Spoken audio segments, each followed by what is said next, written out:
Dans cette nouvelle vidéo, je vais te montrer et je vais t'expliquer comment j'ai créé ma holding. Car oui, ça y est, j'ai décidé de créer ma holding autour de mes business pour optimiser ma fiscalité. Quand on pense holding, on se dit tout de suite, waouh, c'est compliqué et ça fait peur. Mais en fait, c'est pas si compliqué que ça. Une fois que tu as compris le fonctionnement, ça te permet de faire de véritables optimisations fiscales. Donc je vais te montrer tout ça dans cette vidéo et reste bien jusqu'à la fin parce que je te ferai également un petit comparatif entre différentes structures, entre une SASU, une holding et une auto-entreprise pour que tu puisses voir concrètement combien il te reste à la fin. On voit ça tout de suite. Allez, on y va, c'est parti.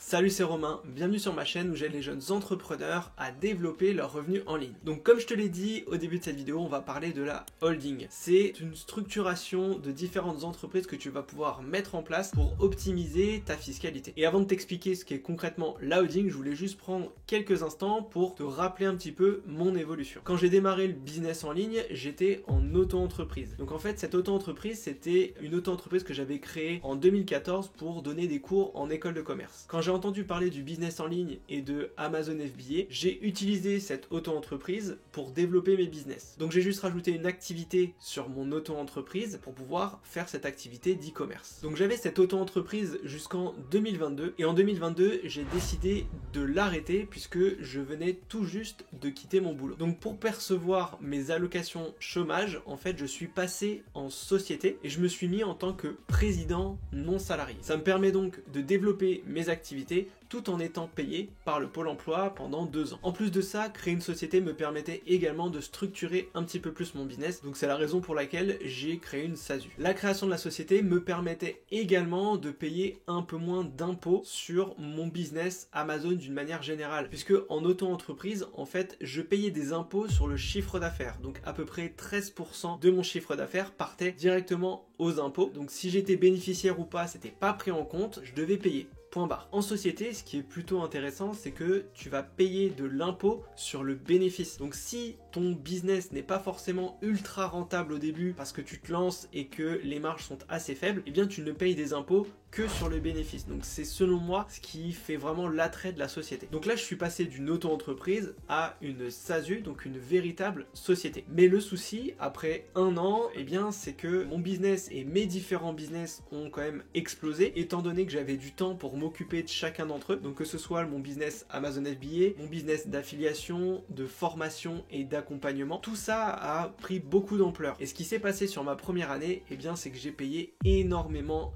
d'impôts sur ma société. En fait, toutes mes activités étaient sur la même structure, donc j'ai eu beaucoup d'impôts à payer sur la première année. Et à partir de ce moment-là, j'ai commencé à réfléchir et de me dire comment faire pour optimiser l'imposition, c'est-à-dire faire en sorte de payer le moins d'impôts possible, mais surtout ensuite commencer à construire un patrimoine. Donc quand j'ai commencé à penser à la holding, j'avais différentes motivations. Premièrement, baisser mon imposition. Quand tu es en société, tu es en général imposé à 15% jusqu'à peu près 38 000 euros, si je dis pas de bêtises, et ensuite au-delà, tu passes à 25%. Donc ça, c'était un premier point. Mon entreprise et mes activités ont dépassé ce seuil, donc j'ai payé pas mal d'impôts sur mes bénéfices. Ensuite, la deuxième motivation, c'était d'investir en immobilier. Automatiquement, ce que je souhaite maintenant, c'est investir dans de l'immobilier pour générer des revenus passifs, donc via les loyers qui me seront versés. Donc, c'est quelque chose que je dois mettre en place et une holding me permettra d'optimiser tout ça. Il faut également penser à l'aspect transmission et avec une holding, c'est pas mal simplifié. Mais la holding me permettra également de me rémunérer. Je finis mon chômage dans à peu près 1 an, donc je commence à anticiper ma rémunération et j'essaye de voir quel sera le meilleur combo pour payer le moins de cotisations tout en gardant un salaire décent. Et enfin, la dernière motivation, c'était de séparer les business pour justement éviter de payer 25% d'imposition sur ma société. Voilà, maintenant que tu as toutes mes motivations et que tu comprends mieux pourquoi j'ai décidé de passer en holding, je vais t'expliquer concrètement qu'est-ce que c'est qu'une holding. En fait, hold, en anglais, ça signifie posséder. Donc en fait c'est une société qui possède d'autres sociétés. La holding peut avoir différentes formes juridiques, ça peut être une SASU, une EURL ou encore une SARL. Alors par contre, tu ne peux pas mettre en place une holding avec une auto-entreprise. Donc si c'est quelque chose que tu voulais faire, il faudra automatiquement que tu passes en société. Et là, je vais te prendre un exemple tout bête. On va prendre Thibaut qui a développé pas mal de business et qui possède une holding. Et cette holding va détenir plusieurs sociétés. Il peut y avoir par exemple une SASU qui va lui permettre de faire de l'e-commerce, donc par exemple sur Amazon. Il peut avoir une autre SASU qui va lui permettre de faire du conseil ou du freelancing. Et il peut avoir une SCI pour faire de l'immobilier. Et toutes ces sociétés, on va les appeler des sociétés filles. Et la société holding qui va détenir l'ensemble de ces sociétés filles, on appelle ça une société mère. Au niveau de la holding, tu vas avoir deux types de fonctionnement. D'abord, tu vas avoir le régime mère-fille. En gros, chaque société va payer de l'impôt sur son activité et ensuite, les dividendes qui vont rester vont remonter dans la société mère. Ou alors, tu as le régime d'intégration fiscale. Donc là, tu vas avoir un seul bilan global autour de l'ensemble des sociétés. Et ça peut être très intéressant si par exemple tu as une société qui est déficitaire et une autre qui est très bénéficiaire, et bien tu peux faire la balance entre les sociétés. Alors personnellement ici, j'ai choisi l'option mère-fille et je t'expliquerai un petit peu après pourquoi. Alors comment on va créer une holding? Ça c'est un élément qui est très important et je vais donner la réponse. Alors personnellement, j'ai décidé de faire ce montage avec Dougs. Je t'en parle assez souvent dans mes vidéos, c'est l'expert comptable qui va me suivre dans l'ensemble de ma comptabilité sur mes sociétés. Donc j'ai pris plusieurs rendez-vous avec des juristes spécialisés dans ce type de montage. J'ai fait un point avec le comptable également pour savoir quelle serait la meilleure structuration autour de ma holding. Et à partir du moment où tu as validé le schéma, eh bien c'est les équipes de Dougs qui vont faire toute la création des sociétés et qui vont mettre en place ce montage. De ton côté, tu n'as absolument rien à faire. Alors comment ça fonctionne concrètement au niveau de l'imposition? Alors on va pas se mentir, la France est un pays où la fiscalité est assez importante. Mais ce qu'on oublie souvent, c'est que l'État a mis en place des solutions pour réduire ses impositions et pour optimiser fiscalement ses revenus. Et c'est pour ça que quand on s'y connaît un petit peu, on peut dire parfois que la France est un mini paradis fiscal. Et le format holding va te permettre d'optimiser ton imposition, mais aussi de réduire drastiquement l'imposition sur les dividendes. Au niveau de l'imposition, ce qui peut être intéressant, c'est que la holding peut émettre des factures aux différentes sociétés filles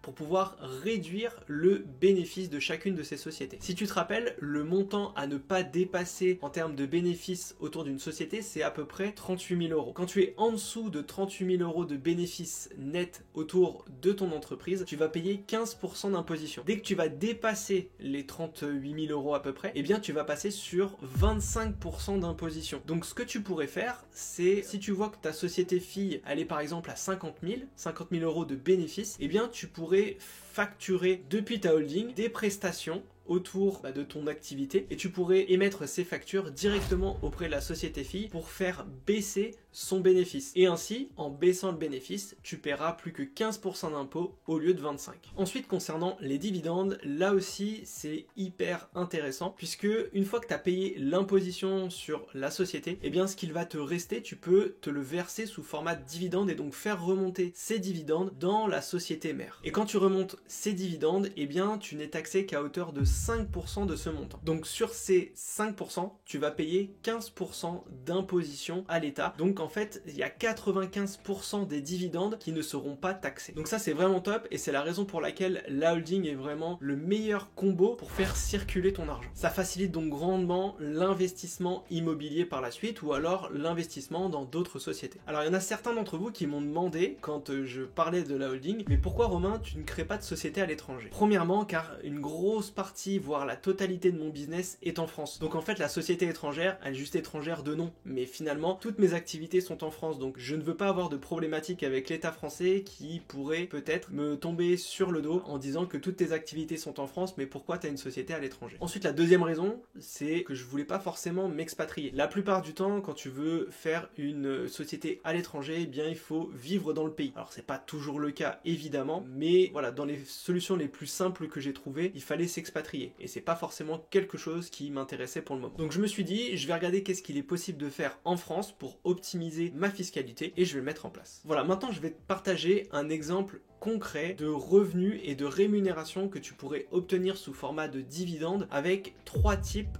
deux sociétés. Une SASU, une holding et une auto-entreprise. Voilà, on est juste sur un petit tableau que je vais te faire et je vais te montrer concrètement qu'est-ce qui va nous rester à la fin suivant ces trois formes juridiques. Alors évidemment, ne regarde pas les chiffres à la virgule près, c'est juste pour te montrer concrètement qu'est-ce qu'on peut espérer. D'accord? Donc on a un schéma sans holding, donc c'est-à-dire juste en format SASU, un schéma avec une holding, d'accord, et un schéma en auto-entreprise. On va partir du principe que on a fait sur l'année un chiffre d'affaires de 50 000 € sur notre business. Maintenant, l'objectif, ça va être de regarder qu'est-ce qui peut nous rester à la fin en ayant fait 50 000 € de chiffre d'affaires. Donc ensuite, on va passer aux bénéfices nets après impôt. Donc ici, les bénéfices, c'est après avoir retiré les impôts, après avoir retiré les frais produits, les frais Amazon. Donc si on fait un business Amazon, c'est tous les frais autour des produits. Si on fait d'autres business, on retire l'ensemble des frais autour de notre business. D'accord? Donc on dit qu'on a à peu près 10 000 € de bénéfices après impôt. D'accord? Et notre objectif, ça va être de se verser des dividendes. Donc on va essayer de voir combien ça va nous coûter. Donc ici, en SASU,